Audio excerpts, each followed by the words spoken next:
इस वक्त की बड़ी ब्रेकिंग न्यूज से बुलेटिन की शुरुआत करते हैं। दिल्ली पहुंचे हैं आरजेडी अध्यक्ष लालू यादव। सीट बंटवारे पर लालू यादव ने दिया है बड़ा बयान। लालू यादव ने कहा है सीट शेयरिंग पर चर्चा अभी जारी है। तस्वीरें देखिए एबीपी न्यूज पर उस वक्त की है जब अब से चंद मिनटों पहले लालू यादव दिल्ली पहुंचे हैं। सीट शेयरिंग पर चर्चा जारी है।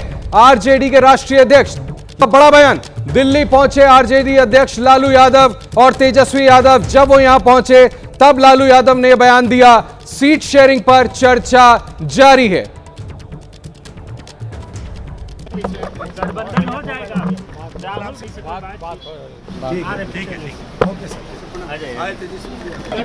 गठबंधन हो जाएगा।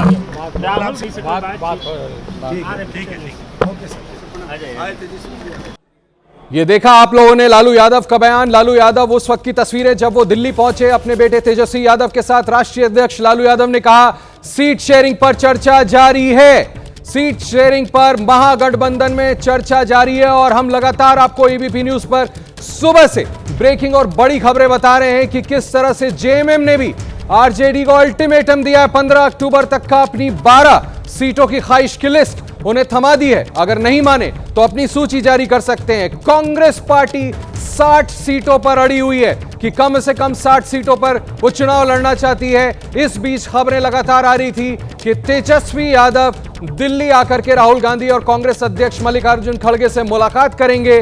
दिल्ली पहुंच गए हैं लालू यादव और तेजस्वी यादव। तस्वीरें हम आपको एबीपी न्यूज पर दिखा रहे हैं। लालू यादव जब दिल्ली पहुंचे उन्होंने कहा सीट शेयरिंग पर चर्चा जारी है। यादव जी साथ में पीछे राबड़ी देवी आपको बैठी हुई नजर आ रही है। फिलहाल मीडिया के किसी भी सवाल का जवाब देते हुए नजर नहीं आ रहे हैं। लालू जी बात करेंगे, एक सवाल पूछे। देखिए कुछ बोल रहे हैं लेकिन शीशा नहीं खोल रहे हैं। कुछ कहेंगी? कोशिश हम लोग कर रहे हैं कि बात हो पाए। आपको तस्वीरें दिख रही है इस वक्त T3 से और वीआईपी गेट से अब बाहर निकल गए लालू प्रसाद यादव। पीछे वाली सीट पर राबड़ी देवी जी बैठी हुई आपको नजर आई और कोशिश कर रहे हैं हम आपको। तेजस्वी जी निकल गए, आगे वाली गाड़ी में थे जी। देखिए दिल्ली एयरपोर्ट की तस्वीरें दिखा रहे हैं। दिल्ली पहुंच गए हैं लालू प्रसाद यादव, राबड़ी देवी और तेजस्वी जी। दिल्ली का तो इनका आने का पर्पस है, कोर्ट में कल पेशी है। बातचीत करने का प्रयास है। 2 दिन कल तक इंतजार करिए, सब हो जाए। समीकरण क्या होगा? सीट शेयरिंग को लेकर के कोई समीकरण बन पा रहा है आप लोगों का? तो ये सब पार्टी के अध्यक्ष से, प्रभारी से पूछिए। मैं तो कांग्रेस पार्टी मुलाकात का कोई है तेजस्वी यादव या राहुल? अरे भाई खड़गे जी से तो कल ही बात हुई है इनकी। कौन पे? तो फोन ही पे बात होती है ना, और क्या होती है। Thank you. सर है कि नहीं है?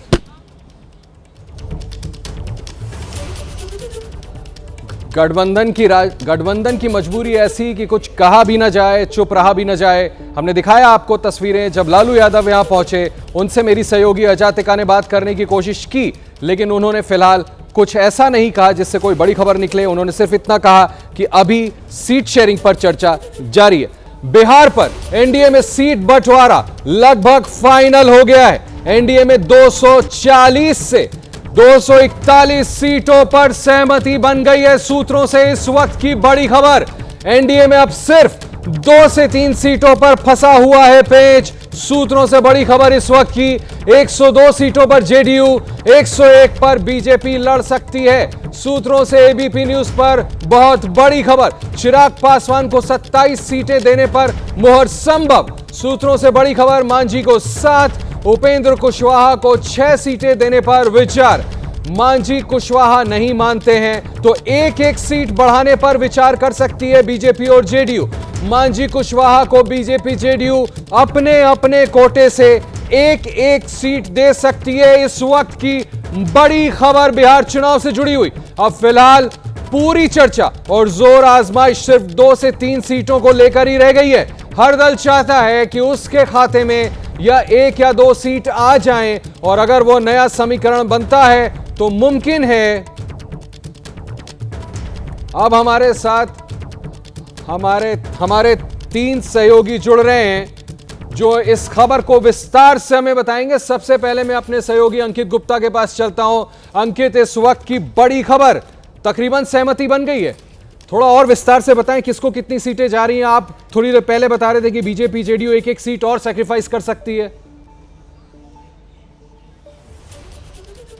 बिल्कुल आशीष, ये जो पिछले कुछ घंटों के दौरान का डेवलपमेंट है, पिछले 24 घंटों के भीतर जो काफी सारी बैठकें हुई हैं, उस दौरान का ये डेवलपमेंट निकल के सूत्रों के हवाले से हमारे पास में आया है। और उसमें जो है बड़ी खबर यही है कि देखिए, चिराग पासवान को जो चर्चा चल रही थी 23-25 सीटें, तो मुमकिन है उनकी सीटों की संख्या जो 25 के पार पहुंचे, 27 तक पहुंचे। लेकिन उससे बड़ी खबर, जिस तरीके से मांझी और कुशवाहा जो है अड़े थे अपनी बातों को लेकर के, तो उसको लेकर भी जो बीजेपी और जेडीयू के बीच में मंथन हुआ है। आज सुबह केंद्रीय गृह मंत्री अमित शाह के घर पे एक अहम बैठक हुई, जिसमें जो विनोद तावड़े मौजूद थे, जिसमें जो जेडीयू की तरफ से संजय झा और ललन सिंह मौजूद थे। उस दौरान सूत्रों ने यह जानकारी दी है कि इस मुद्दे पर भी चर्चा हुई है कि अगर हमको मांझी और उपेंद्र कुशवाहा को एकोमोडेट करना हुआ तो क्या समीकरण हो सकता है, क्योंकि अभी की जानकारी के मुताबिक उपेंद्र कुशवाहा को 6 सीटें और जीतन राम मांझी को 7 सीटें मिल रही हैं। लेकिन दोनों लोगों का कहना है हमारी सीटें बढ़ाई जाएं, तो ऐसे में अगर 2 सीटें बढ़ाई जाती हैं, यानी कि उपेंद्र कुशवाहा की 6 की जगह 7 होती हैं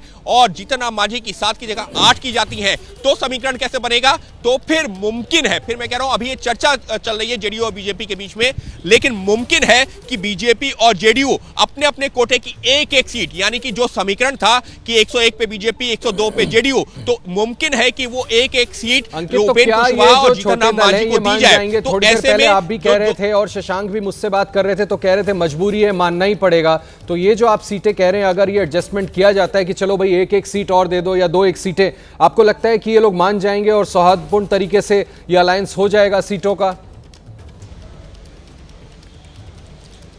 बिल्कुल बिल्कुल, क्योंकि आशीष अभी जो है पिछले जो है 2-3 घंटों के दौरान मेरी अलग अलग पार्टी के नेताओं से बातचीत हुई है, तो उनका भी ये कहना है कि देखिए यहाँ पर जो है ये जो पूरा खेल है ये सिर्फ 2-3 सीटों का है। वो 2-3 सीटें किसके खाते में आ जाती हैं? वो चिराग के खाते में आ जाती है, वो मांझी के खाते में आ जाती हैं, या फिर वो उपेंद्र कुशवाहा के।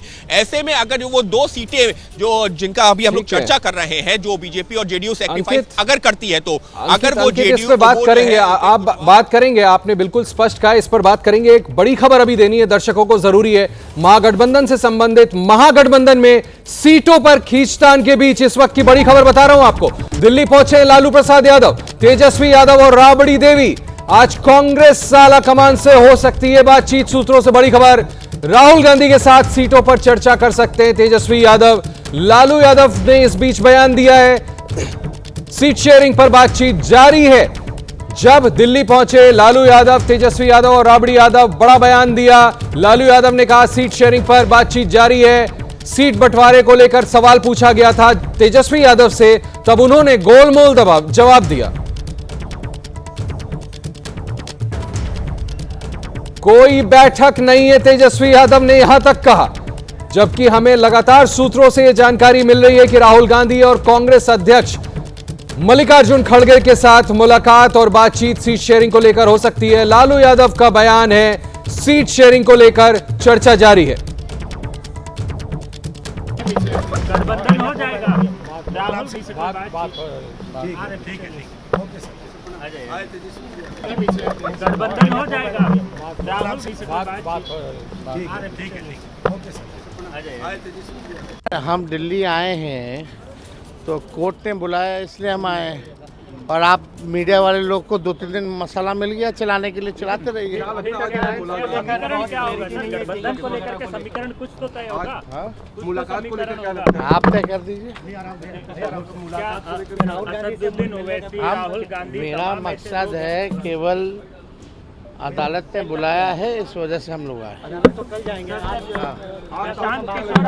पहले आता है ना, सुबह अदालत पहुंचना होता है। तेजस्वी यादव का दिलचस्प बयान। तेजस्वी यादव कह रहे हैं कि कोर्ट के बुलावे पर आए हैं, कोई चर्चा या बातचीत कांग्रेस के नेतृत्व से नहीं हो रही है। बहरहाल ये देखेंगे इस वक्त की। आपको एक और बड़ी खबर बताता हूं बिहार से। बिहार चुनाव पर सूत्रों से बड़ी खबर आ रही है। बिहार चुनाव में 2 बाहुबलियों के बीच होगा मुकाबला। बिहार की 2 सीटों पर आमने सामने होंगे भूमिहार चेहरे। सूत्र बता रहे हैं मोकामा में अनंत सिंह और सूरज भान सिंह के बीच मोकामा में भिड़ंत तय। बड़ी खबर बिहार से जुड़ी बड़ी खबर, मोकामा से अनंत के खिलाफ लड़ सकती हैं सूरजभान की पत्नी। मोकामा में जेडीयू से अनंत और आरजेडी से वीणा देवी लड़ेंगी। सूत्रों से यह बड़ी खबर मिल रही है। लखीसराय सीट से deputy chief minister Vijay Sinha को भी चुनौती। लखीसराय से विजय के खिलाफ लड़ सकते हैं सूरजभान के भाई चंदन। इस वक्त की बड़ी खबर। निधि, ये तो बहुत बड़ी खबर है। निधि, ये तो बहुत बड़ी खबर है, इसके बारे में थोड़ा और विस्तार से बताएं। बाहुबलियों को आमने सामने खड़ा कर दिया गया है। बिल्कुल आशीष, इस वक्त की सबसे बड़ी खबर यही है कि इन दोनों सीटों पर लखीसराय और इसके अलावा जो दूसरी सीट है मोकामा, भूमिहार वर्सेस भूमिहार का टक्कर देखने को मिल सकता है। और लगभग बात बन गई है। सूरजभान सिंह अपनी पत्नी और भाई चंदन सिंह के साथ आरजेडी ज्वाइन कर सकते हैं। ये खबरें हम 2 दिन से सत्ता की गलियां में ये चर्चाएं थी, लेकिन अब लगभग कंफर्म हो चुका है।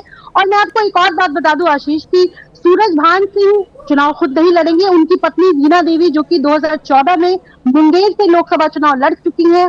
चंदन सिंह उनके भाई, जो कि 2019 में एलजेपी के टिकट पर चुनाव लड़ चुके हैं, चुनाव जीते हुए हैं। और ऐसे में कहीं ना कहीं उन लोगों को लग रहा था कि पशुपति पारस की पार्टी में संभावनाएं कम है। आरजेडी उनका बतौर संसाधन इस्तेमाल कर सकती है इस चुनाव में। और यही वजह है कि सूरजभान सिंह अपने परिवार के साथ आरजेडी की सदस्यता ले सकते हैं। और ये सबसे बड़ी खबर है। एक और बात मैं यहाँ पर बता दूं कि सूरजभान सिंह मोकामा से ही आते हैं। और साल 2000 का यहाँ मैं जिक्र करना चाहूंगी, जब अनंत सिंह के बड़े भाई दिलीप सिंह को हरा करके सूरजभान सिंह निर्दलीय विधायक बने थे। तो 25 साल बाद अनंत सिंह वर्सेस सूरजभान सिंह, और जैसा आपने कहा कि बाहुबली वर्सेस बाहुबली की एक तस्वीर, एक सियासी रण में ये तस्वीर देखने को मिलेगी कि इस बार जब आरजेडी अगर उनको टिकट देती है, जिसकी संभावनाएं हैं और जो हमें सूत्रों से जानकारी मिली है, तो एक दिलचस्प तस्वीर दोनों ही सीटों पर देखने को मिल सकता है। और विजय सिन्हा डिप्टी सीएम है और उनके खिलाफ चंदन सिंह चुनाव लड़ सकते हैं। तो इन दोनों सीटों के लिए इस वक्त की बड़ी खबर है।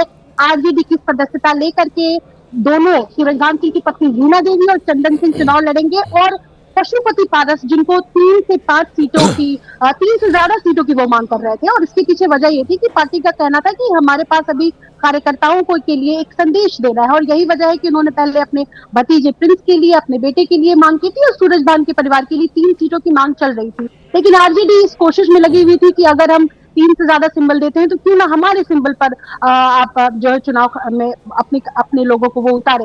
और ऐसे में अब लगभग बात जो है वो पक्की हो गई है। सूरजभान सिंह के भाई चंदन और उनकी पत्नी वीणा देवी आरजेडी के टिकट पर चुनाव लड़ सकती है। आशीष, निधि, बहुत शुक्रिया। ये बहुत बड़ी खबर दी आपने और बड़ी दिलचस्प खबर। सबकी नजर रहेगी बिहार में इस कॉन्टेस्ट पर। इस बीच बड़ी खबर एक और हमें मिल रही है। बिहार चुनाव में महागठबंधन को लग सकता है झटका। पशुपति पारस ने तेजस्वी यादव का प्रस्ताव ठुकरा दिया है। सूत्रों से बड़ी खबर, तेजस्वी यादव ने उनको दिया था 2 सीट या पार्टी विलय का प्रस्ताव। अब असदुद्दीन ओवैसी के संपर्क में है पशुपति पारस। आरजेडी के साथ बातचीत टूटी। बिहार में ओवैसी के साथ तीसरा मोर्चा बना सकते हैं पशुपति पारस। दरअसल पशुपति पारस की आरएलजेपी महागठबंधन में 8 सीटों की डिमांड कर रही थी, लेकिन तेजस्वी यादव ने 2 सीटें या फिर अपनी पार्टी को आरजेडी में विलय कर दीजिए, इसका ऑफर दिया था, जिसको पशुपति पारस ने ठुकरा दिया है। हमारे साथ इस बड़ी खबर पर शशांक हैं। शशांक, मैं फिर से आपके पास आता हूं। बड़ी खबरों के एक तरह से खान बन गए हैं आप। अब ये बड़ी खबर कि पशुपति पारस ने ऑफर ही ठुकरा दिया, तो क्या अब यह तय माना जाए कि असदुद्दीन ओवैसी के साथ जाकर एक नया मोर्चा बनाएंगे? देखिए, ये आरजेडी समेत महागठबंधन के लिए बड़ा झटका है। पारस बड़ा दलित चेहरा है, केंद्र सरकार में भी मंत्री रहे, उसके पहले बिहार में कई बार विधायक रहे, बिहार सरकार में भी मंत्री रहे। आरजेडी की तरफ से उनको मात्र 2 सीटों का ऑफर था और ये भी था कि आप चाहें तो विलय कर लें। पारस ने सभी ऑफरों को ठुकरा दिया है। वो या तो अकेले लड़ेंगे या ओवैसी के साथ थर्ड फ्रंट में शामिल होंगे। ओवैसी के वो संपर्क में हैं, हमारे सोर्सेज बता रहे हैं। और आज पारस ने दोपहर 3 बजे जो है वो आपात बैठक बुलाई है, उसमें निर्णय ले लिया जाएगा कि ओवैसी के साथ थर्ड फ्रंट में रहना है या अकेले सभी सीटों पर लड़ना है। तो आज शाम तक हमको इंतजार करना होगा। पारस खुद हर चीज़ पर से जो है वो पर्दा हटा देंगे। 8 सीटों की मांग उन्होंने उन्होंने तेजस्वी से की थी, लेकिन तेजस्वी की तरफ से, आरजेडी की तरफ से स्पष्ट कहा गया था कि हम 2 से ज़्यादा आपको देने की स्थिति में नहीं है। कहा है कि हमारे पास कई सारे दल हैं और कुछ नए दलों से भी जो है वो बातचीत चल रही है। तो बातचीत जो है वो टूट गई है और बड़ा झटका इसको माना जा सकता है महागठबंधन के लिए। शशांक, ये जो 2 सीटों और विलय करने का ऑफर दिया था पशुपति पारस ने, लोग ये जरूर जानना चाहेंगे कि इसको कंसिडर क्यों नहीं किया। क्या आपको लगता है कि राजनीतिक तौर पर इसको कंसिडर किया जा सकता था? पार्टी विलय कर लेते तो विन विन सिचुएशन। नहीं, देखिए पारस की भी अब उम्र हो गई है, उनके भतीजे हैं प्रिंस राज पासवान, उनके बेटे हैं, उनको अब ये राजनीति में आगे करना चाहते हैं और अपने पार्टी का भी जो है वो दायरा बढ़ाना चाहते हैं। इनके 5 सीटिंग सांसद थे, लेकिन एनडीए से लोग पिछले साल बाहर हो गए, किसी भी सीटिंग सांसद को टिकट नहीं मिला था। तो उनका अपना कुछ जनाधार है बिहार में और वो दलित सेना के भी राष्ट्रीय अध्यक्ष हैं, जिसको रामविलास पासवान ने बनाया था।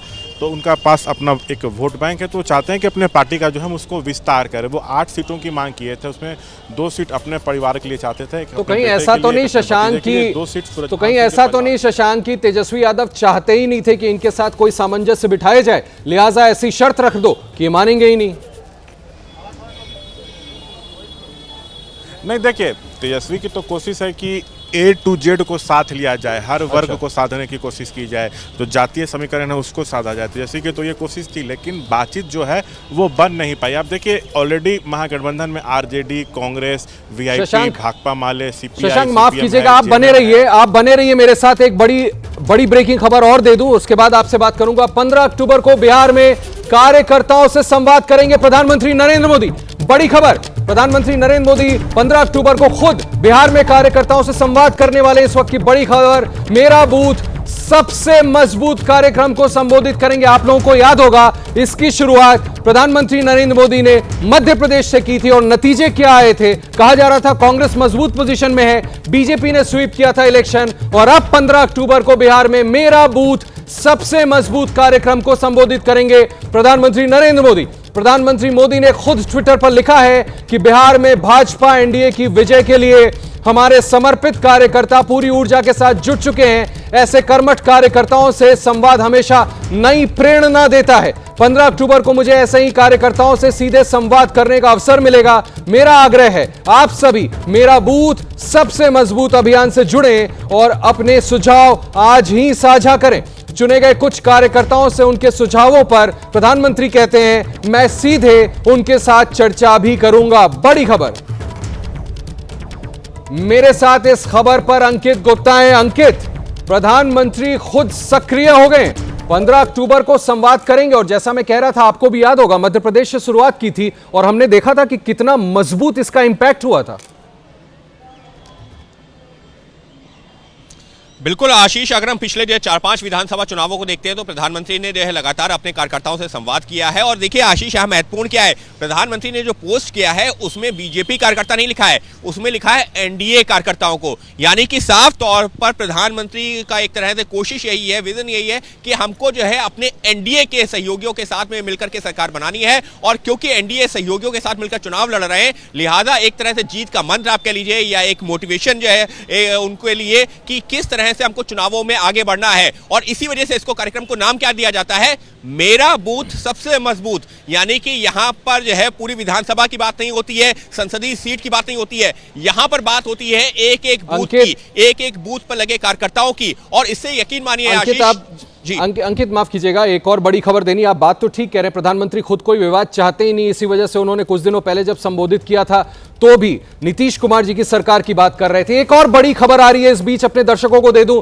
बिहार चुनाव पर आरजेडी के प्रदेश अध्यक्ष का बड़ा बयान आया है। 2024 लोकसभा चुनाव की तरह सीट शेयरिंग चाहती है आरजेडी। बड़ी खबर, सहयोगी दलों को हमने फॉर्मूला भेज दिया है। आरजेडी के प्रदेश अध्यक्ष मंगनी लाल का बड़ा बयान कि हमने सहयोगी दलों को फॉर्मूला भेज दिया है। सीट शेयरिंग पर अगले 48 घंटे में औपचारिक ऐलान कर दिया जाएगा। बड़ी खबर इस वक्त की, बड़ी खबर, 48 घंटे में कहा गया औपचारिक ऐलान किया जाएगा सीट शेयरिंग का। जिन सीटों पर विवाद नहीं, वहां उम्मीदवारों को नामांकन के लिए कहा गया है। यह बयान है मंगनी की तरफ से, उम्मीदवार जनाधार के हिसाब से डिमांड करें सहयोगी। मंगनी लाल का बड़ा बयान। चिराग मांझी और कुशवाहा के लिए महागठबंधन में जगह नहीं है, सवाल उनसे पूछा गया होगा, जिसके जवाब में उन्होंने कहा है चिराग, मांझी और कुशवाहा के लिए महागठबंधन में जगह नहीं है। एनडीए में बीजेपी जदयू के बीच तो सहमति बनती दिख रही है, लेकिन कुशवाहा, चिराग, मांझी ज़्यादा सीटों के लिए प्रेशर जो है मार रहे हैं एनडीए में। तो क्या उन लोगों के दरवाजे महागठबंधन के लिए खुले हुए हैं और उधर बात नहीं बनती है? ऐसी बात तो नहीं कि हमारे यहाँ सीट इस तरह से है कि जो उधर से आएगा उसको दे देंगे, ऐसा नहीं है। अब कोई फॉर्मुडेबल है, हमारे पास सीट उपलब्ध है तो विचार किया जा सकता है, लेकिन हमारे पास तो एक से एक उम्मीदवार है, हर सीट पर रस है, भीड़ है। मतलब आपका ये कहना है कि दरवाजे खुले हैं चिराग, मांझी, कुशवाहा के लिए महागठबंधन के? महागठबंधन तो है ही न, चिराग के लिए क्या हम क्या कहते हैं गेट खोलेंगे? वो लोग तो हैं एनडीए में, तो एनडीए से पैदा करें। हमारा कोई इस पर विचार नहीं है कि उनके लिए हम गेट खोल करके रखें। आपने देखा आरजेडी के बिहार अध्यक्ष का बड़ा बयान। अब चलते हैं आगे और आपको एक और बड़ी दिलचस्प और बड़ी खबर बताता हूं।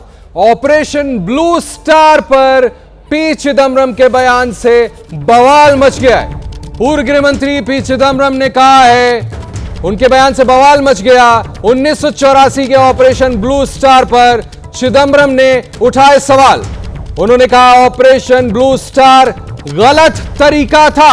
चिदम्बरम का सालों बाद बड़ा बयान, ऑपरेशन ब्लू स्टार गलत तरीका था, फैसला सिर्फ इंदिरा गांधी का नहीं था। चिदम्बरम आगे कहते हैं गलती की कीमत इंदिरा गांधी को जान देकर चुकानी पड़ी।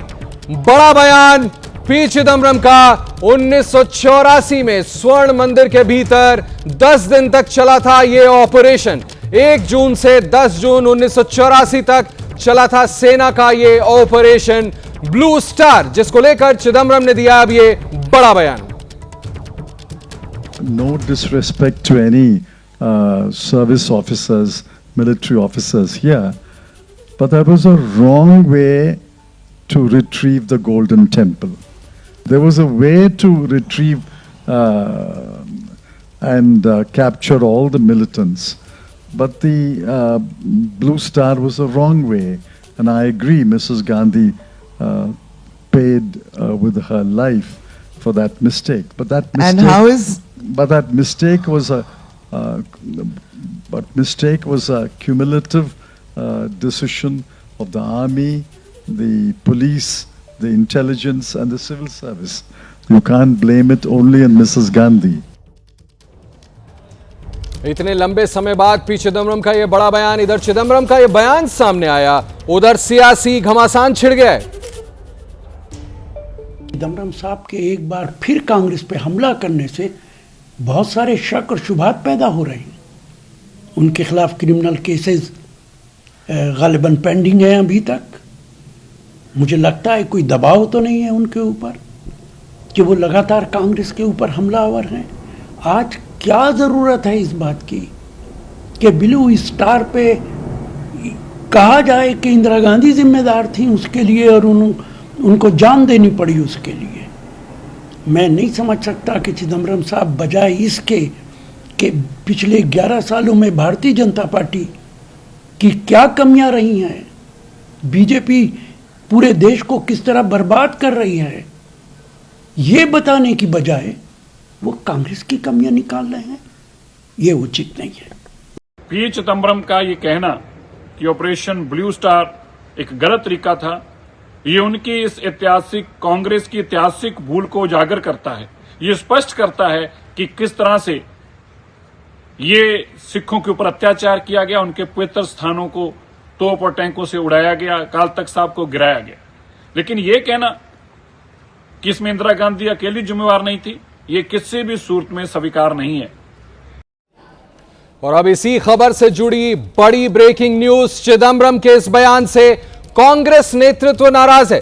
सूत्रों से बड़ी जानकारी मिल रही है कि पी चिदम्बरम ने जो यह बयान दिया है, इससे कांग्रेस नेतृत्व नाराज है। चिदम्बरम की ओर से बार बार जिस तरह से बयानबाजी की जा रही है, उससे कांग्रेस नेतृत्व में नाराजगी है।